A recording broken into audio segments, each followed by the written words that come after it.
Protected by vast oceans, the United States has traditionally enjoyed its security far from the turbulent shores of Europe or the Far East. But still, as early as 1790, the federal government recognized the need to protect America's coastline from smugglers and pirates. What began then as a loose network of fast cutters evolved into the United States Coast Guard. The Coast Guard is the smallest of America's 5 armed services, but it has fought alongside other services in every national conflict. And as the world's military forces headed toward the Persian Gulf, the Coast Guard was among the first on the scene.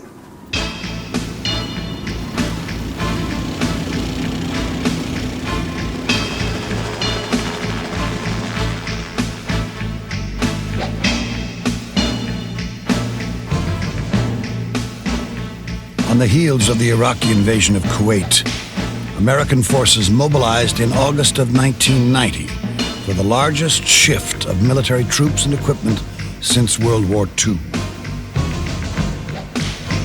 In harbors across the country, Operation Loadout called for millions of tons of cargo on hundreds of ships to cross the Atlantic and demonstrate American resolve to use its fighting forces. Ensuring the safety of this transfer was the job of an often overlooked armed force, the U.S. Coast Guard. Although it belongs to the Department of Transportation in peacetime, the Coast Guard can be called to battle any time at the discretion of the President, and the Gulf War was no exception. As Allied coalition forces began trickling into the Saudi Arabian ports of Jabal and Bahrain, they were vulnerable targets for the Iraqi army just 120 miles away.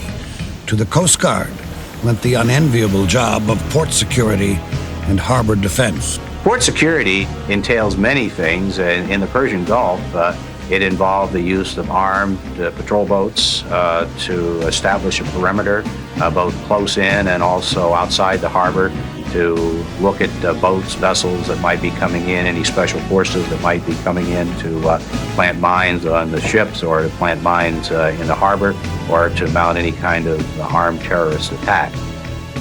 Rather than attack the Saudi harbors, however, Saddam Hussein hesitated and allowed the Allied forces to grow stronger, one ship at a time. While U.S. munitions poured in, the Coast Guard was ensuring that the same types of supplies would not fall into Iraqi hands. In the early days of the Gulf crisis, the United Nations Security Council called for an embargo on all shipping headed for Iraq. There's some very special expertise that the Coast Guard has, and that's what was drawn on for our participation in the Persian Gulf War. We participated in over 60% of the boardings that were conducted to enforce the United Nations embargo, and the expertise that we had to do that came from our involvement in the war on drugs. The Navy specifically called on us to be there, to conduct a good many of the boardings, and also to train Navy people and personnel from the navies of the other coalition forces. In the Red Sea and the Persian Gulf, Coast Guard teams on Navy ships inspected more than 800 foreign vessels. 1 out of 10 of them were diverted.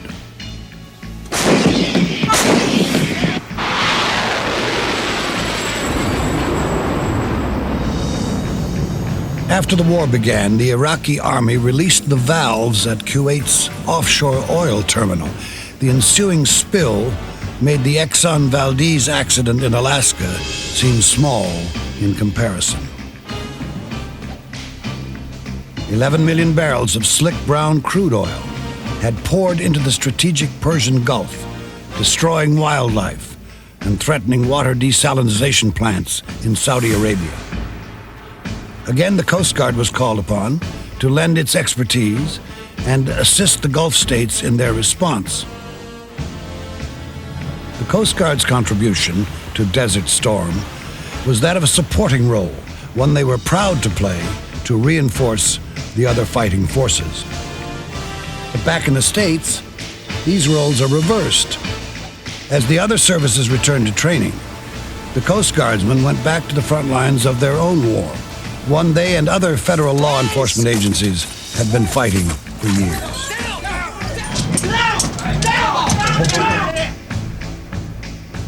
Since the White House identified drugs as a national threat in 1991, the war on narcotics trafficking has been given unprecedented attention by adding a new player, the Department of Defense. This marks a trend to use all available federal assets to fight problems facing the country at home. The involvement has come primarily because the Coast Guard was too small to handle the entire operation with the assets it had. So we see a lot of airplanes, a lot of ships within the Department of Defense doing the detection work, trying to identify the departure of airplanes and ships from drug-producing countries. But under current law, Department of Defense personnel must hand off any boats or planes they detect to the Coast Guard, which steps in to make the interceptions and arrests. The frontline air interceptor is the �ＨU-25 Falcon jet. At the Coast Guard Air Station in Miami, the Falcon pilots are on 24-hour alert status. It's a personal thing, and that's the way we take it. We see as every one of these drug planes that come into our country are trying to poison our people, trying to poison our children. So if you take it like that, you make it a personal thing, you kind of put your heart into it more, and you're more successful, I think. The air threat can come at any time. In the beginning of this drug war, they were pretty bold. They'd come out and offload on little islands in the Bahamas or somewhere in the middle of the day. Now, it's always in bad weather at night, low over water, and they're pretty crafty. And what that means is we have to go out in the bad conditions. We have to go there at their night. For night operations, the Falcon carries an infrared optical system that allows it to shadow suspicious aircraft in any weather. Okay, I've got him 50 degrees left. 50 degrees left. Radar's got him. Okay, coming, there's 30. Roger. And he's hard right, he's coming right. Yep, coming hard around again. The infrared can be attached to the Falcon's radar or operated manually to track the aircraft at night and record drops of contraband. That last time coming across the drop. After the drops, the Falcons continue to track the airplane until it either lands or runs out of gas. Heavily armed Coast Guard helicopter teams are on standby to force a conclusion to the chase. In 1990 alone, the Coast Guard seized over 16,000 pounds of cocaine and 60,000 pounds of marijuana. A Coast Guard law enforcement officer has the most jurisdiction and scope of authority of any law enforcement officer in the United States, the only exception being the federal marshal. The Coast Guard can board any United States flag vessel anywhere and search it, seize it, examine it, make inquiries without any permission from the captain or crew. We also have authority over any foreign flag vessel that's in our territorial seas, which extends 3 miles out from the shoreline. Unlike the other services, when we get underway, when we leave port, we're not training. Or you could say we're constantly training. But at the same time, we're constantly being tested and evaluated. You have to realize that every time we go on a boarding, you don't know what's going to happen. You may run into drugs. And then right there, it could just be a safety boarding. You know, you could be checking someone's life jackets and fire extinguishers, and next thing you know, you're in a high-tense situation because we found drugs. The mission of law enforcement isn't new to the Coast Guard. It's been tracking smugglers since it was first established in 1790. In the 19th century, the U.S. government made most of its money collecting tariffs. To ensure all cargo ships entering the states paid their fair share, the Revenue Department operated their own fleet of cutters. By 1915, President Wilson had redesignated the Revenue Cutter Service as the Coast Guard. He also combined it with the Life-Saving Service, then a loose organization of waterside lifeguard stations. The dual mission of saving lives and protecting the coastline would come to characterize the Coast Guard for years to come. At this time, Europe was at war, and German U-boats stalked the Atlantic, sinking any cargo ships headed for England.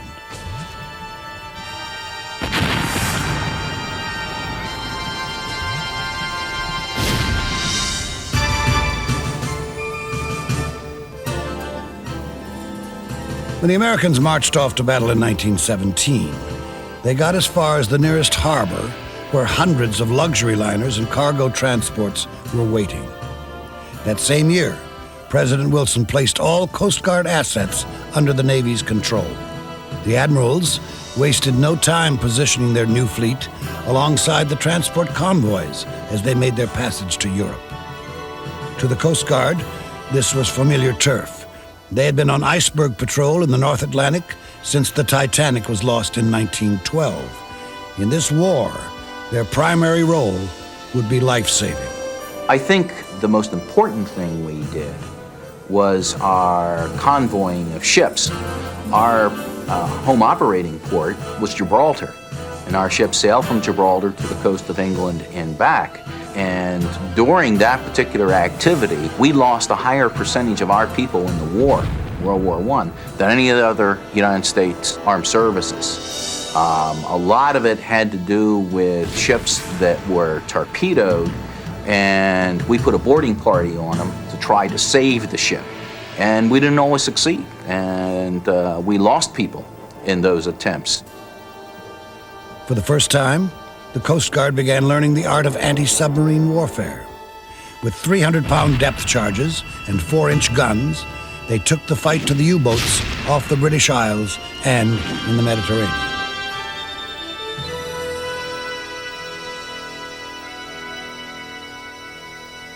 Here, the Coast Guardsmen learned an important lesson.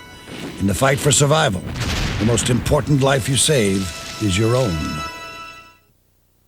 During the First World War, the Coast Guard sent 18 officers to the Navy's flight school in Pensacola, Florida. In 1919, one of them, Lieutenant Elmer Stone, was selected to pilot the NC-4, a sub-hunting seaplane built by aviation pioneer Glenn Curtiss. The NC-4 was joined by 2 other seaplanes to attempt what was until that time only a dream, to cross the Atlantic. The 3 flying boats departed from Rockaway, New York, their destination, Lisbon, Portugal. 2 of the planes went down, but the NC-4, piloted by Lieutenant Stone, made it all the way. The NC-4 became a front-page sensation. Dubbed the Great Flight, it ushered in a new era of daredevils, the Roaring Twenties, and Prohibition. Prohibition had to be maybe the single greatest challenge the Coast Guard's ever had. We were just faced with a horrendous challenge of trying to shut off the flow of liquor into the United States. Virtually an impossible job to do, but one that, typical of the Coast Guard, it did to the very best of its ability and its resources. The job of enforcing Prohibition only served to fortify the Coast Guard. 25 Navy destroyers and long-range seaplanes were added to its inventory.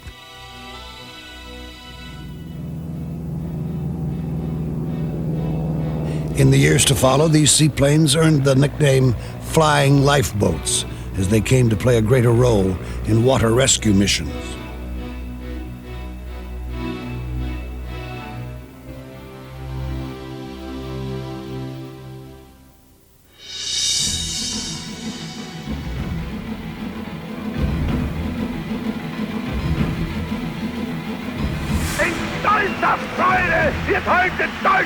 For the second time in a generation, Europe plunged into war. Once again, German submarines were running loose in the Atlantic.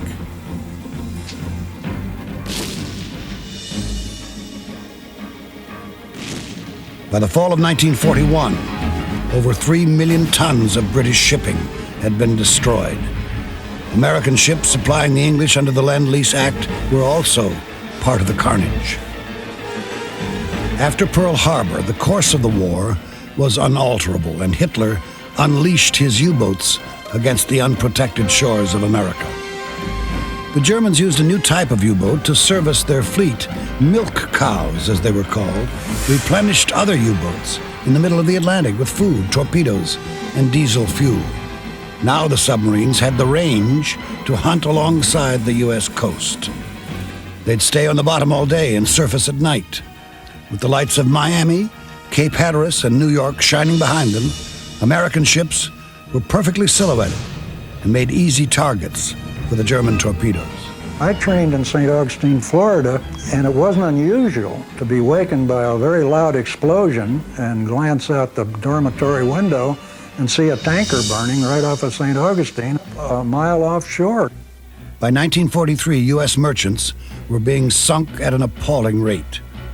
Hitler was gambling he could stop the convoy link across the Atlantic before the industrial power of the U.S. could be felt.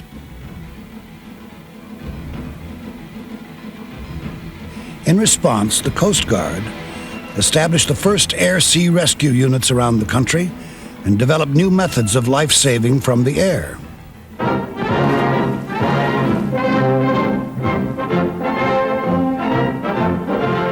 Dogs trained as sentries are playing an important role in helping Coast Guardsmen patrol America's thousands of miles of shoreline. The task of protecting 50,000 miles of coastline was given to the Guard's beach patrol. In the summer of 1942, the first canine crews were patrolling the coast. Horses were used as well, with their riders on watch for spies deploying off the U-boats.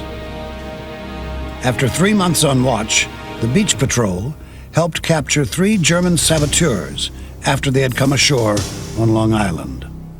The manpower demand for this mission was enormous. The Guard was expanded to 175,000 officers and men, more than 7 times its peacetime strength. 10,000 women were enlisted as spars and took over the jobs of Coast Guardsmen in the States. Volunteers were enlisted to patrol the shipping ports through which the weapons of war flowed. Serving without pay, these older reservists released another 7,000 Coast Guardsmen for combat duty. In the war, they manned almost every type of ship afloat, including one of the largest American troop transports, the Wakefield. But the majority of Coast Guard men served on destroyers, cutters, and frigates. As the cargo transports left the States, they were followed by these escort ships well suited to battle the U-boats.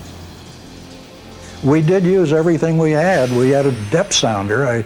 We'd keep that going when we were in an attack on a submarine in the hopes that we would go over him and by that get us some kind of an indication of his depth so that if we did drop depth charges, we know what to set him at.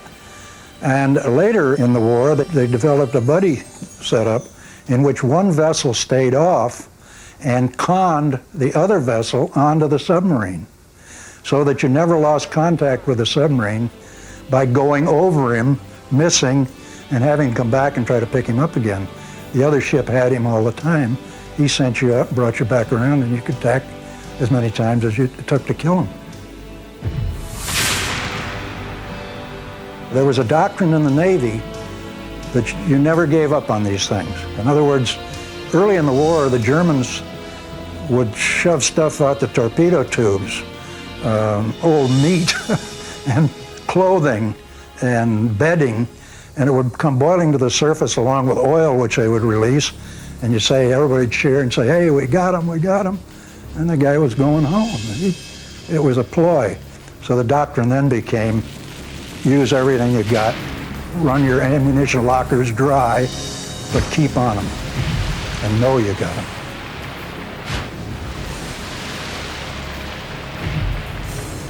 By the end of the war, the Coast Guard sank 11 submarines and, more importantly, pulled more than 4,000 men from the ocean.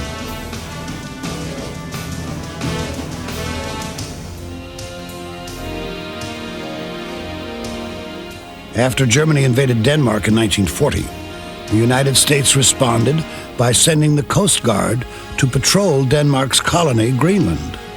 They would remain there for the rest of the war. In Greenland, it was possible to predict what the weather would be like in Europe 2 weeks ahead of time.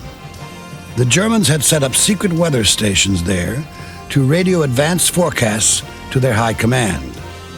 Not surprisingly, they had ideal weather conditions whenever they launched an offensive in the early stages of the war. After we had been at sea for a number of days, from Iceland we went way up north and we just couldn't figure out what we were doing, but it soon became evident that we were going to be involved with the enemy from the reports that we were getting. Jack Farrington's ship was tasked to find the weather stations. After coming across a German trawler stuck in the ice, the crew suspected a weather station was nearby and put together a search team. The landing party consisted, as I remember, of about 2 or 3 Coast Guard officers and maybe 18 enlisted men. The landing party began climbing a ridge, just yards from a fully manned weather station. The Germans had all kinds of armament up there. They had mortars, they had rockets, and all they had to do really was look over the top of that promontory, over the rocks, and count the number of men who were in the landing party from the east wind. They apparently didn't do this because the officers, who all spoke excellent English, called down in a loud voice and said, "How many men do you have in that party down there?" Well, the Coast Guard officer never thought he'd get away with it, but he said, "I have, I would say about 98, possibly even 100.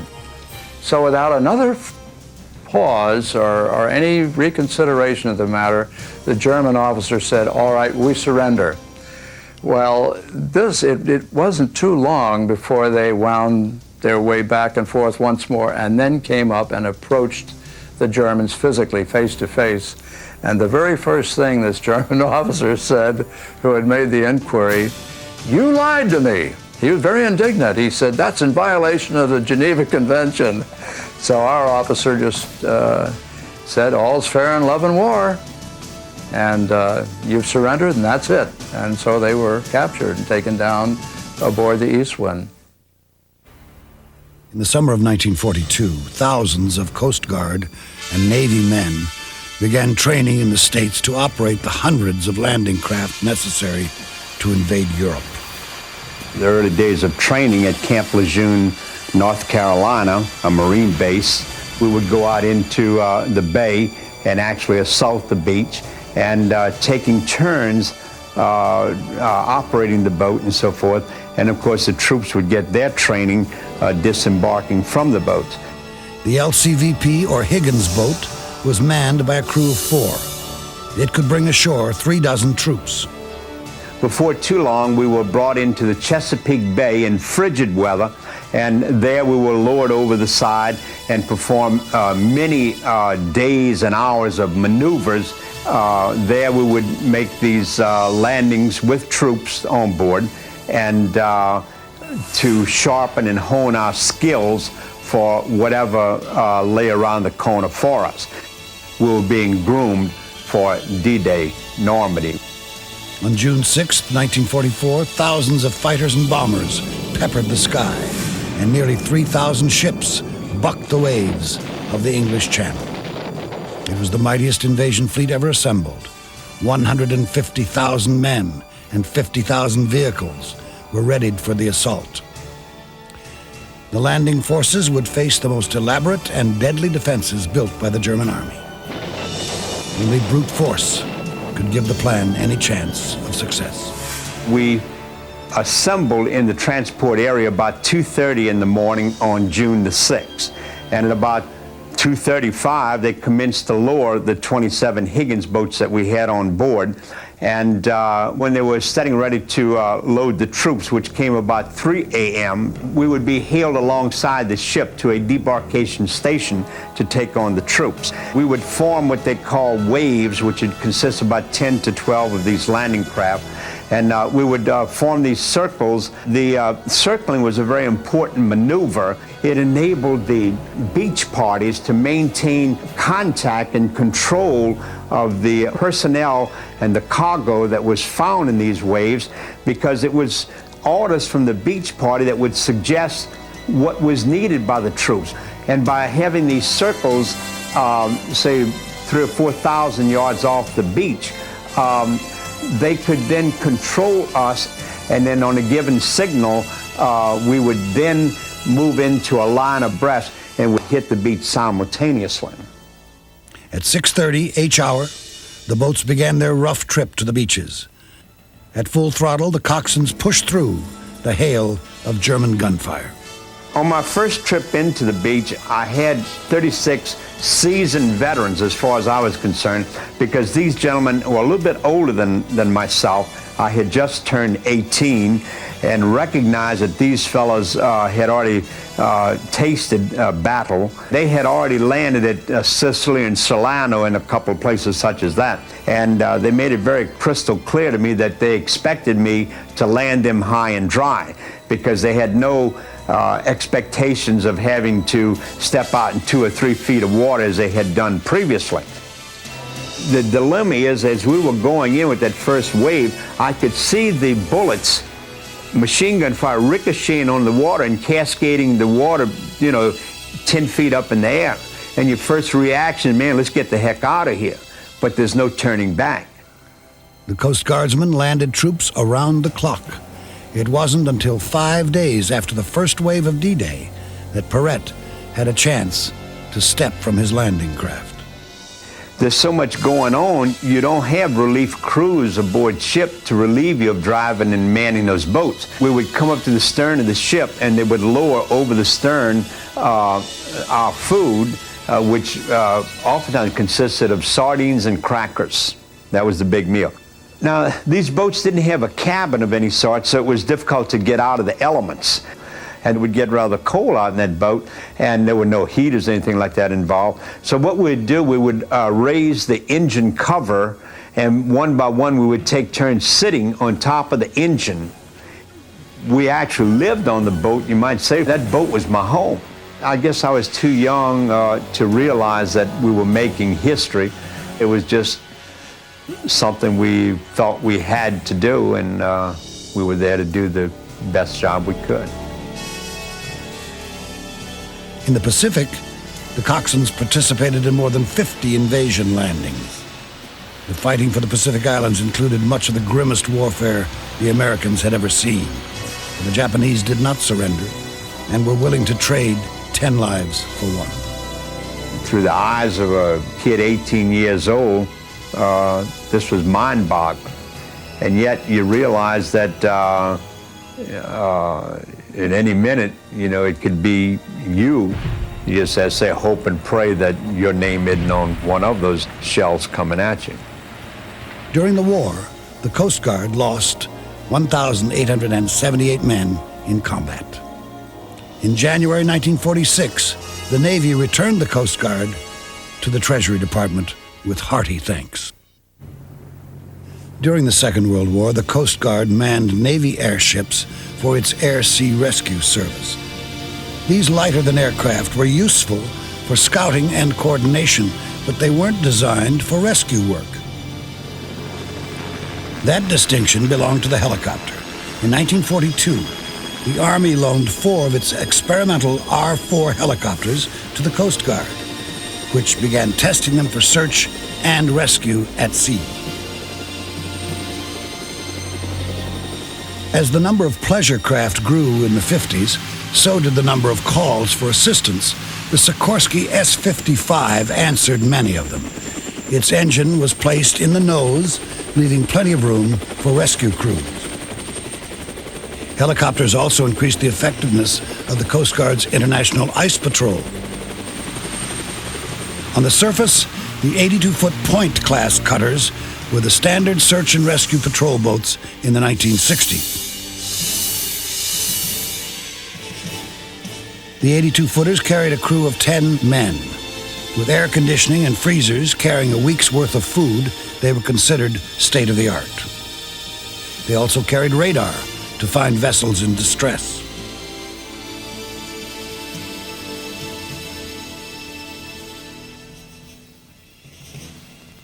In 1965, President Johnson directed the Coast Guardsmen to Vietnam to work alongside the U.S. Navy. The crews were airlifted, and their capable 82-foot cutters were loaded onto cargo ships for the long voyage.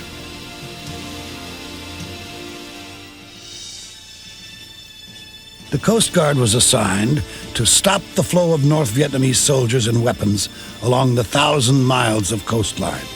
This mission was called Operation Market Time. With 5 coastal surveillance centers to coordinate their movements, the cutters set out on patrol in July of 1965. What everybody was the most interested in was a large trawler that could come in and resupply the Viet Cong or the North Vietnamese ashore there. One of these trawlers, which was about 100 feet long, fairly good-sized ship, could carry enough arms and ammunition to supply a battalion for a year. Often within range of machine gun fire, the Coast Guard crews stopped an average of 60 vessels a day. The only way to determine if the boat was carrying soldiers or supplies was to search it. Right along the coastline, there were no fishing zones, and these people weren't allowed to fish there. And of course, the problem would be is they'd probably been fishing there for the past 200 years or however far back. So the fishermen really didn't understand what was going on, and they would go there and fish anyway. And so if I had to go in there and kick somebody out, tensions were very high. Things did get very tense then. The cutters carried 4 50 caliber machine guns and an 81 millimeter mortar piece mounted under a machine gun. When friendly troops were pinned down nearby, spotter planes called on the Coast Guard and their mortars to provide cover support. The Coast Guard and Maritime were very effective because essentially the trawlers stopped coming in. And then that forced them to the supply line coming down the so-called Ho Chi Minh Trail, which was much more difficult for them to get supplies in. Obviously, going the sea route was a lot more efficient. The Coast Guard crews went on to log 500,000 patrol miles a year in Vietnam and served until 1973. Since the first American pollution laws were passed in 1899, the U.S. Coast Guard has been responsible for establishing and enforcing regulations that address marine environmental protection. Today, the Coast Guard maintains highly mobile units and equipment that can deploy to any type of maritime disaster, assess the problem, and implement the solution. The job of guarding the American coast means protecting the ocean itself. Among its many peacetime missions, the Coast Guard enforces fishing treaties and laws protecting endangered mammals. One of the most important calls they received was on March 24th, 1989. The 1,000-foot supertanker Exxon Valdez, carrying 53 million gallons of North Slope crude oil, had run aground on Bligh Reef at Prince William Sound, Alaska. At 12:27 a.m., Captain Joseph Hazelwood contacted the Coast Guard's Vessel Traffic Service to report an accident everyone hoped would never happen.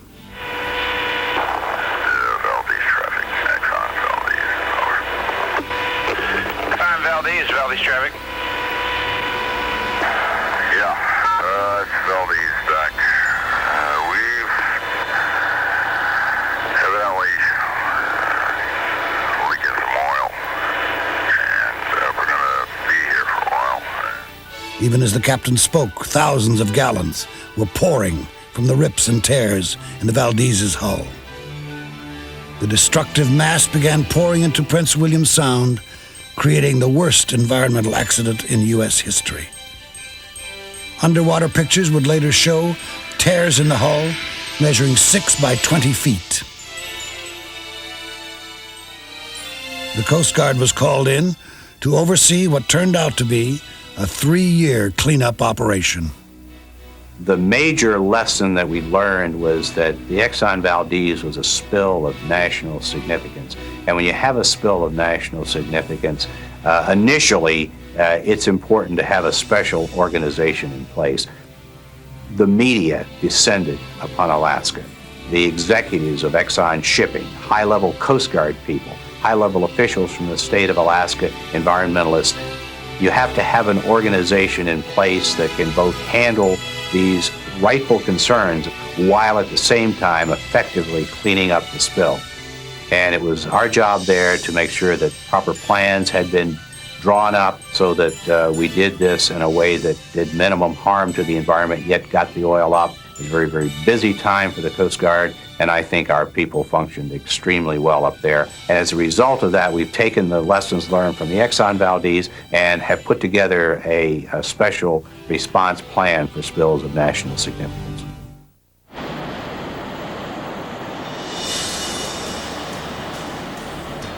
In all types of weather, the Coast Guard has stood by for 2 centuries, ready to lend a hand to anyone in distress. From the warm water of the Caribbean to the chilling ice of the Pacific, they are the sailors' 911 call.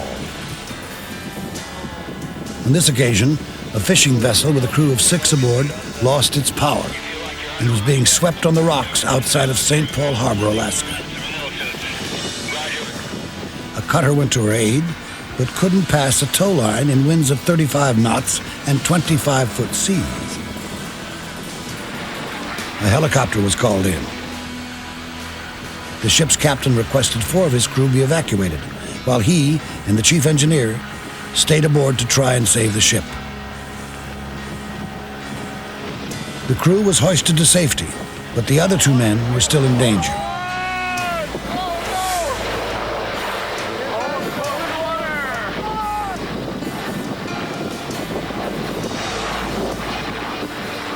Five hours later, the fishing crew was reunited. They joined more than 5,000 people saved each year by the Coast Guard.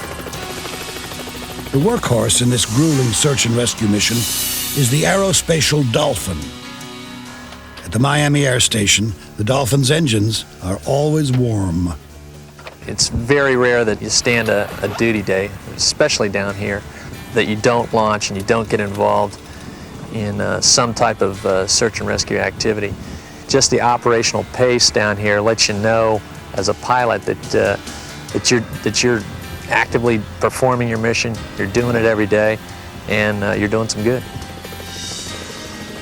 The Dolphin's maximum speed of 165 knots and endurance of 3 hours are ideal for rescue searches. But ultimately, the mission's success comes down to the crew on board. The most important aspect of a search is for people to actually be able to look out of the aircraft and search, because finding someone or something in the water is probably one of the most difficult things that the human eye can attempt to do. The unique feature of the Dolphin is its computerized flight management system. It can fly a variety of programmed search patterns automatically, freeing up the pilot and co-pilot to assist in sighting the search target.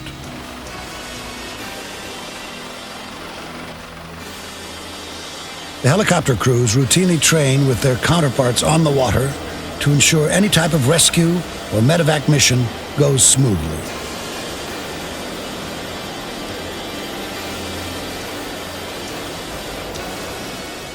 The Falcons are also designed for search and rescue. A built-in floor hatch allows the crew to parachute drop utility kits containing water pumps and survival gear to boaters in distress. With resources strained from search and rescue missions, the Coast Guardsmen must still fight the drug war. Only by combining air and sea assets into a coordinated attack force are they able to do more with less. He's running again, Shark. He's taking off. Keep coming hard to your right. Dead ahead about 50 yards. He's moving again. He's running. Target's going hard right. That's a good course. I'll tell you what, I'm watching them here visually. I'm watching the light show. They've got them in their light, so everything's okay. Target's turning back to the left. Your target's turning back to the left. He's dead in the water off your starboard midship. Roger, we got him. Okay. One of the things that's unique about the water is the radio procedures. Even though the druggies may sometimes have faster boats, they may have better equipment, they may even have better arms, unfortunately, they don't have a tree or a rock they can hide behind out there. It's very hard to escape the radio transmissions, the planes, and other things that catch up to them. The 41-foot boats are the backbone of patrol out to 25 miles off the coast.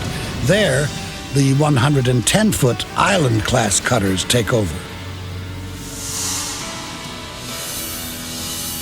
These cutters provide the muscle needed to keep a visible show of force along the coastline.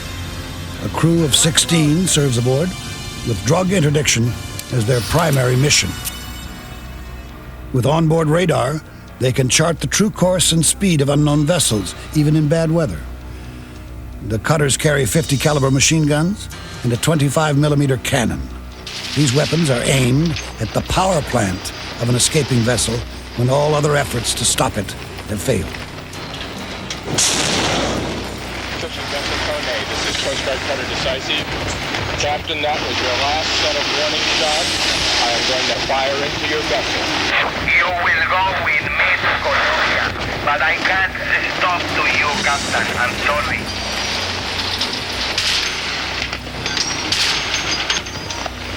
All right. Get hit. Got smoke. Got smoke. Woo! All right. See ya. The Coast Guard prides itself on the amount of responsibility it places in its young men and women. The average crew member on board is just 22 years of age. As a petty officer in the Coast Guard, we might be called to go 100 miles offshore to do a search and rescue case, and there's nobody to tell us what to do. We're responsible for our crew and the other vessel and their crew. And we can get guidance from the office, but we're the ones that are out there and we have to make the decisions. And the rights of people on the water is different than on the land. We have just about any right to search and seize, whereas they don't on land. They have to go to court and get search warrants. Yes.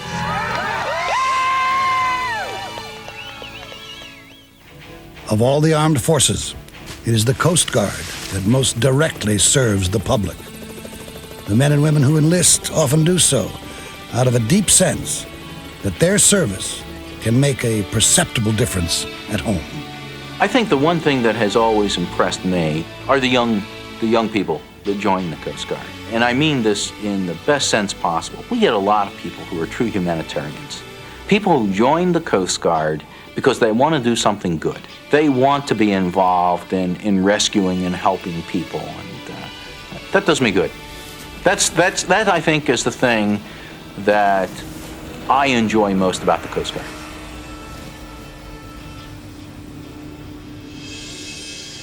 In this new era of post-Cold War relations, the military threat to American shores has subsided, but in its place, a number of other problems still lurk in the ocean. Narcotic smuggling, illegal immigration, oil spills demand nothing less than a vigilant watch. As always, the men and women of the U.S. Coast Guard are on these front lines, and all the while, their search and rescue mission never lessens. In 1991, they responded to more than 70,000 distress calls and saved the lives of more than 5,000 people. The Coast Guard's motto is as simple as it is challenging: Semper Paratus, always ready.